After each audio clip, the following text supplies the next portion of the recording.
এটি 12 সজনে গাছের গাছ। এটি গত বছর বর্ষার শেষের দিকে লাগিয়েছিলাম, প্রথমের দিকে নয়। তো গাছটা এই অবস্থা। এবার গরমকাল আসতে এটা গ্রোথ নিয়েছে। এই এপ্রিল মাসের শেষে অর্থাৎ মে মাসের প্রথমে গাছটিতে দেখুন ফুল এসেছে।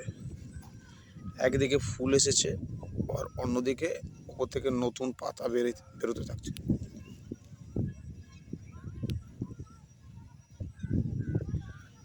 গাছটি এনেছিলাম 1 হাতের মতো, এখন এটা 2 ফুট ছাড়িয়েছে। শীতকালে যেহেতু গ্রোথ হয় না, তাই শীতকালটা কোনো গ্রোথ হয়নি, কিন্তু শীতকালের পর থেকে গরম পড়তে পড়তে গাছটি আস্তে আস্তে বৃদ্ধি শুরু হয়েছে। বৃদ্ধিটা এখন চূড়ান্ত পর্যায়ে আছে।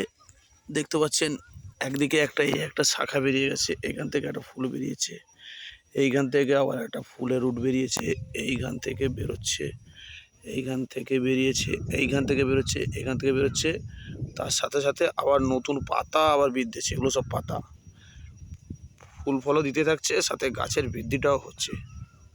অনেকে কী হয়, গাছের ফুল ফল হলে পরে গাছের বৃদ্ধি আটকে যায়, তো সেই কারণে অনেকে প্রথম ছোটো গাছের ফুল ছিঁড়ে দেয় বা ডিস্ট্রয় করে দেয়, কিন্তু এক্ষেত্রে সেটা করার প্রয়োজন নেই যেটা মনে হচ্ছে, কারণ গাছের বৃদ্ধিটাও সমানভাবে হচ্ছে। এদিকে আলাদাভাবে রুট দিয়ে ব্রাঞ্চ দিয়ে ফুলটা হচ্ছে, ফুল থেকে সেটা ফুলটা খুব জোর হলে এই ফুলটার বয়স অন্তত 1 সপ্তাহ।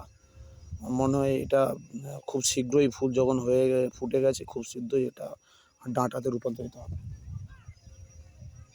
দেখতে পাচ্ছি।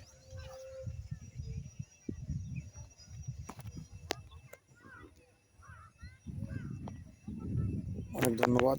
যদি আমার এই ভিডিওটা ভালো লাগে এবং 12 মাসে সজনে গাছের লাগানোর ইচ্ছা থাকে, আশা করি আমার এই ভিডিওটা আপনাদের অনেক উপকারে লাগবে। দেখতেই পাচ্ছেন, আমার এই চ্যানেলটিকে যদি পছন্দ হয় অবশ্যই লাইক করবেন, কমেন্ট করবেন, শেয়ার করবেন। অনেক ধন্যবাদ। কমেন্ট করবেন, যদি কোনো জিজ্ঞাসা থাকে আমি আপনাদের